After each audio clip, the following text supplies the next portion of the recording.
Hello and welcome to the dungeon. I'm your host Rob. In today's video we're going to be taking a look at building a wisdom based ranger. So I think there's a bunch of subclasses this could work with, but in my opinion the best choice is the Beastmaster Ranger. And we covered Beastmaster a few weeks ago, so I'm not going to go into a lot of detail about the class abilities since we just covered them recently. But the reason I think Beastmaster is an obvious and natural fit here is because our animal companion, our beast companion, is scaling with our wisdom attack and spell difficulty saving throw type stats, right? So it's going to be scaling with our wisdom rather than our strength or our dex. And I will say I don't think this build is going to be as big a damage as say the last ranger we covered, which was a ranger fighter multi-class using hand crossbow and action surge. That guy's going to do a lot more damage than we do. But what we will do with this build is occupy a lot of space on the battlefield. My main idea is I'm going to have me using my shillelagh, I'm going to have my beast companion, and I'm probably going to be using most of my concentration on summoning different animals or beasts or fae, elementals, whatever it might happen to be. And the idea is I'm just going to take up a lot of squares on the battlefield, control the area around them, really restrict enemy movement, possibly generate a bunch of opportunity attacks if enemies try to get away from us, and just basically be a pain in the butt for my dungeon master to deal with. And that sounds like a lot of fun. I also like the idea of being able to play a ranger who's actually a good spellcaster and is focusing on wisdom. So that's going to be the basic idea of this build. So one nice thing about this character is we could actually use a shield, which is something rangers don't normally do. Another thing is I think it's very flexible for our feat choices, and we'll talk about feats more towards the end, but I might as well mention right now what I mean, which is that if you look at, say, the hand crossbow sharpshooter build that I mentioned last time, right? By the time you've taken crossbow expert, by the time you've taken sharpshooter, and then taken like 2 dex bonuses, in order to max your dex, that doesn't leave you with a lot of room for other feat choices. And even if you do get them, it's not going to be till really, really late in your career. If you look at, like, say, the, Polearm Master with Great Weapon Master and Sentinel, again, like, if you're not playing a straight fighter, it's hard to fit other stuff into that build. Whereas with a character like this, we're not using Sharpshooter, we're not using Great Weapon Master. We could potentially use Polearm Master, right, if we're using a staff. So there is the potential there. But we have a lot more feat options. And there are some great feats that we just don't have a chance to take a lot of times. So I'm kind of interested to talk about those a lot towards the end of this video and look at some of the options that gives us as well. So this is going to be the basic idea. We're going to use a staff or a club or something else that we can cast Shillelagh on. And that's going to be our main method of attack. So we're probably going to grab the Druidic Warrior fighting style at level 2. There are other options. We could grab Shillelagh through either Magic Initiate or by just taking a Druid dip at some point. If we did either of those, I think Magic Initiate is a decent option, especially if we went with, say, Variant Human or Custom Lineage. We could start with the feat right at level 1. That's kind of nice. It's also going to give us a leveled spell of some sort that we could be casting, even if it's, very rarely. But it's pretty hard to go wrong with Healing Word there. It's a great spell. It's a bonus action to cast. We could already take Cure Wounds, and this gives us the option of healing somebody with a spell as an action or a bonus action. And because of the way the Beastmaster interacts with their pet, where your pet can attack using either your bonus action or as one of your attack actions, it really opens a lot of flexibility where no matter how we want to do things, we have these options where we can pick and choose. We needed to heal somebody who just went down. I'm going to do it this way. Oh, I'm going to do it this way instead, And I really like that about this particular build. As far as the Druidic Dip, that's also a decent option. In both cases, I'm probably going to then take the Duelist fighting style instead for just the +2 damage to my hand weapon, right? But to be honest, I think Druidic Warrior is really straightforward. It's probably the most natural fit and probably the best fit, honestly. So it's pretty hard to go wrong with that.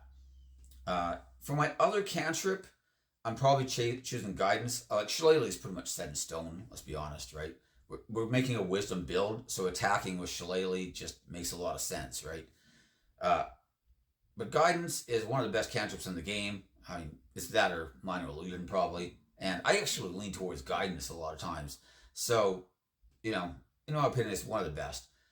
You could also look at something like Druidcraft, which is kind of cool, but I mean, it's pretty hard to beat guidance. As for Shillelagh, it's going to make our club into a magical weapon. It does a d8 damage regardless of what the original weapon type was. So even if you were just doing a d4 or a d6 originally, it's now doing a d8. Granted, if you were doing a d10 or something, it's also now doing a d8. But whatever. It's worth pointing out that Shillelagh doesn't actually scale the way that most cantrips do. So if you look at, like, say, Firebolt from level 1 to 4, it's doing d10 damage. But at level 5, it's doing 2d10. And at level 11, it's doing 3d10, etc., right? Shillelagh doesn't really do that. But because it's just enchanting our weapon, it does kind of scale with the number of attacks we're getting. So once we hit level 5 and we get extra attack, we can just hit people twice with our Shillelagh, just like we could any other melee weapon we were using, right? And now we're getting that wisdom bonus. We're also potentially getting magic item bonuses once we have a magic club or staff or polearm or whatever. Not really polearm, staff, whatever we're using, right? So, I think it's pretty good. I like the fact that we can also be using it on, say, prone targets to get advantage. And that's going to be relevant for our next topic, which is going to be our choice of animal companions at level 3. Now, I'm predominantly going to be going with the Beast of the Land. Beast of the Sea is obviously good in the water, and you can use it on land. It's amphibious, but it has a terrible movement speed, and, probably best left for aquatic adventures. The Beast of the Air is a great choice normally, but in this particular build, one of the things I'm trying to do is take up a bunch of space on the battlefield. So, and my animal companion having the flyby ability doesn't help me with that at all. It's nice if he wants to, like, jump in, attack something, and then fly away, right? And not give up opportunity attacks. But that's not really what I'm looking to do here. I also like the idea of making a small-sized character, like maybe a halfling or a gnome or something, especially halfling, and then being able to ride my animal companion, because he has a movement speed of 40 feet. He even has a climb speed of 40 feet. And, that's just kind of cool, I think. So let's keep that in mind as well. So that's going to be the basic idea. Us, our animal, some sort of conjured or summoned beast or fae or whatever the spell might happen to be at the particular level we're at. And we're just going to be trying to get a lot of attacks in with us and our companions, while also, tying up and restricting enemy movement and hopefully generating opportunity attacks along the way. It's also worth mentioning as well that even if we don't command our beast, it can always take the dodge action.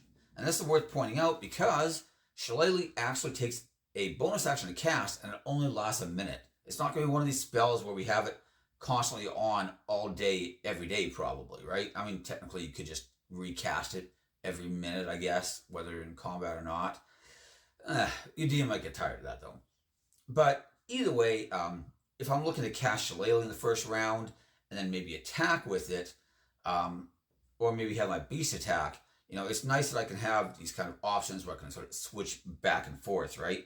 And if I'm potentially, not combating my beast because maybe I wanted to attack, well, he's not going to be able to do much, but he can take the dodge action, which still helps him to occupy space on the battlefield and not die, So that's always a nice fallback. Once you hit level 5, though, you can always choose to give up one of your attacks and give it to your beast as well. So, again, lots of options. As far as the spell list in general, I won't bother going through every great ranger spell because there are quite a few, but I'll mention a few of my standouts here, especially for this particular build, right? So number 1 at level 1, it's Entangle. If I'm looking to tie up enemies, Entangle is a perfect choice for this. Cure Wounds is nice if somebody needs an emergency heal. Good Berry, of course, is always good. Absorb Elements, I like a lot. I will get the ability to share it with my beast if we get to 15th level, so even better, but that's not really my thinking. It's mostly just If I get hit with a breath weapon, I don't want to die, so absorb elements is perfect for that. It might still be worth taking Hunter's Mark as well. I realize that my beast is going to be using my bonus action quite a bit, but like I said, he could be attacking as part of an action or something like that. So there might be opportunities for me to use Hunter's Mark, especially if I don't have a summoned beast already, and I don't know that the fight's going to go long enough to justify using, like, a higher level spell slot. I might just be like, you know what, even if the fight only goes a couple rounds, I only get a few rounds of Hunter's Mark damage in, it's only a first level spell, and that's a big deal when you're like second or third level, but when you're like 12th or 15th level, even as a ranger, first level spell slots are no longer like super, super valuable, right? So it's still a decent option to have maybe prepared. It's not going to be my go-to like it is with a lot of builds, but I'm still going to want to have it around. Level 2, Summon Beast, lasts an hour, does everything we're looking to do with this build. It is the absolute standard choice. Of course, we've also got things like Pass Without Trace, which is just always a great spell for rangers, of course. I'll try to move things along a little faster here. So level 3, Summon Fate is going to be one of my main choices. We also have the option of just casting Summon Beast and scaling up the spell level as well. Same with, all of these summons, right? So, also a good option. Summon Fate, though, very nice. We also have the pre-Tash's standout choice, which was Conjure Animals. And Conjure Animals does have some problems, especially if you have 8 animals and insist on rolling all 8 of them separately. That can slow the game down a lot. You might make your Dungeon Master and fellow players kind of angry. There's also the fact that the Dungeon Master actually gets to choose the creatures, and that can lead to conflict when you decide that you wanted one thing, but he's like, well, I get to pick, so now you've got this instead, That can be annoying. So that's one of the reasons I prefer Summon Beast, Summon Fate, Summon Elemental, that whole line, right? Is because those kind of conflicts are just resolved instantly. They don't matter. Revivify would also be worth mentioning, of course.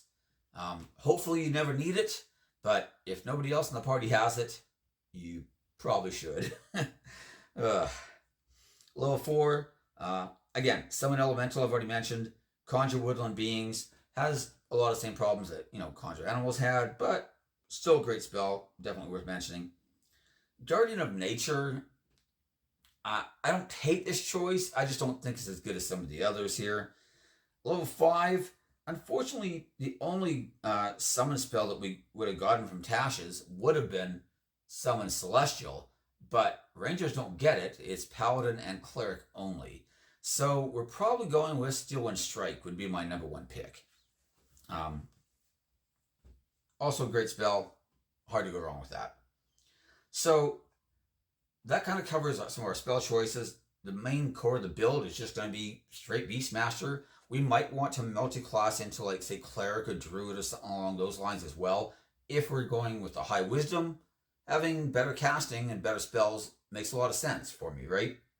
On the other hand, level 11, our Beast Companion does get to make 2 attacks a round as an action or bonus action. And, that's pretty good. Especially since I'm using my Beast Companion non-stop in this build. So that might be worth considering. As far as feats, there's a few standouts here. Now, number 1, because of the fact that our Beast of the Land has a charge attack that can knock things prone if they fail a strength save, things like Elven Accuracy that could potentially be taking advantage of those prone targets starts looking a little better. We can also boost our Wisdom with Elven Accuracy, so again, pretty solid choice. The only thing is here, I don't know that I'm really doing so much damage per hit or attacking at such a big, penalty usually, that Elven Accuracy is super required either.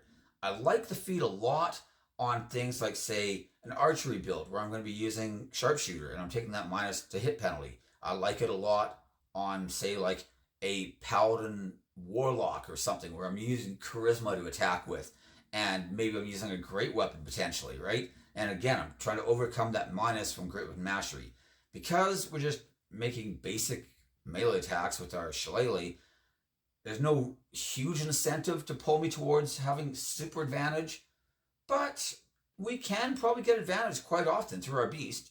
So, if we had an odd number wisdom score, this isn't the worst way to boost it up and be able to, at least give us some more damage. Not tons more, but, more, right? I also like Fey Touched or Shadow Touched in this role as a way of a half feat to boost that wisdom up and give us a few more neat abilities. I kind of lean towards Fey Touched because Misty Step is great and we're already playing a melee character. We might be like a halfling or something, like I said. In which case, now we've only got 25 feet of movement. Being able to kind of mini teleport or blink around the battlefield helps with that a lot. So, Fey Touched, great choice. Shadow Touched can give us an invisibility ability. Ability. That was terribly worded, but whatever. But also, Tasha's gave us some new options where we could turn invisible without using that. So, that might be better. I mentioned Polearm Master is an option. Our bonus action might be pretty spoken for if we're casting Shillelagh a lot or using our Beast Companion to attack as our bonus action quite a bit. But, if you really, really wanted to just be able to get in, those extra attacks with a bonus action and possibly as a reaction when somebody comes within range of us, it's not a terrible option. And we could be using a polearm, making it, a staff, which is a type of polearm. So that does still stay on the table. I don't think it's as important as it is in some of these other builds, but it's an option. If I wanted to go with the shield, Warcaster starts looking like a great choice. Even if I didn't want to use a shield, Warcaster is a pretty solid choice.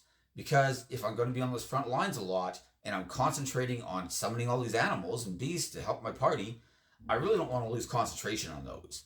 So Warcaster would not only just give me advantage on my saving throws to maintain concentration, but it also gives me the option of being able to cast spells with a shield and melee weapon in hand without having to do the stowing mechanics and interact with object and stuff, which can get kind of tedious and annoying, and it's just funner not to have to worry about it all. So I feel like Warcaster is a great option. Resilient Con can do kind of the same if we had an odd number con score, so also a decent option. But if I'm going with a shield, I prefer Warcaster. There's also Telekinetic, again, half feet that could bump up our wisdom, not a bad choice. And there's also Sentinel, not just as a way of locking down opponents, which is great in the specifically in this type of build, right? But it's also just likely to trigger if we're on the front lines and we've got a bear beside us and we've got, some sort of summoned beast thing on the other side of us. Something's going to hit them and it's going to trigger opportunities for us to use Sentinel and just getting a bit more extra damage too, which is not a bad thing at all, right? So that's another one I like quite a bit. Of course, you've also got things like Lucky and Alert, which are just great general feats as well. I think there's quite a few options there, and because we're mostly concentrating on just leveling up our wisdom, like I said, that gives us a lot more freedom for what feats we might want to take, or even if we wanted to say with custom lineage, we could start with a 17 wisdom, take Fey Touch right at level 1 for that 18 wisdom, and now we've already got Misty Step. So these kind of options start looking really, really good. Another option, of course, is rather than going with the Beastmaster Ranger, we could do something like Fey Wanderer or Gloomstalker. I still like the Beastmaster better. But Gloomstalker is giving us that invisibility. If things require dark vision to see us, it's giving us an extra attack in the opening round.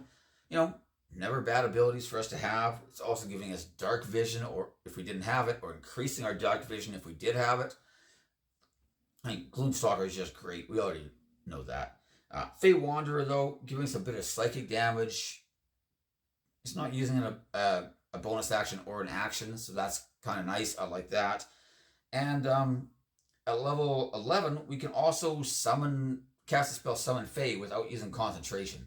So if we're looking to summon stuff and occupy space on the battlefield, having an extra Fey that we get to summon for free without concentration is pretty good. On the other hand, that's also fairly deep in, and I don't know that it's really worth it that much. And I might just prefer having my beast have an extra attack every round at level 11 from the Beastmaster instead, right? But anyway, those are the majority of the my thoughts on this. I really like this build in the sense that we're playing more of a guardian protector type of role. We're not looking to do huge damage per se, although our damage is still going to be decent, right? We're like, between us and our beast and whatever we've got summoned, we're still going to be doing a lot of damage combined through all those different sources, right? It's just that we ourselves aren't making like 7 attacks or something like that with sharpshooter or whatever else, right? But we are bringing a lot of things to our party, such as tankiness and battlefield control through some of our spells and through just throwing a bunch of bodies on the battlefield, right? And depending on the party we're in, that might be a lot more valuable than just another guy doing a bunch of damage. I really like being able to explore a lot of different builds, not just, strictly all damage all the time. And like I said, this build is still doing good damage. It's just that the damage is being split between your attacks, your beast's attacks, and whatever you happen to be concentrating on as well, right? But overall, I think it's a really solid build. I like the idea of being able to just make a Wisdom Ranger. That just seems kind of cool. I love the idea of playing like a halfling or something, and then just riding around on the back of my giant bear or whatever it is, right? And, jump off his back and run into melee and start beating people with my magical club. Just being like this, or like a gnome and just being like a little leprechaun on the battlefield, smacking people's toes or something. That'd be pretty amusing, actually. So anyways, that's my thoughts on this. We're going to be moving off Rangers. I know there's still more Ranger stuff we could do, but I think we've done enough Ranger lately. We're going to be moving on to Rogue. So of course, whenever we do this, we're going to be starting with our Rogue multi-classing tier list. We're going to go through all the different class combinations and see where we rank Rogue for everything. And then we'll look at a few specific Rogue subclasses that I haven't covered yet. And probably some multi-classing Rogue ideas as well, right? Possibly with Ranger, although, who knows. But they do fit together pretty well. So anyways, that's everything. Thank you for watching, and I'll see you next time. Bye.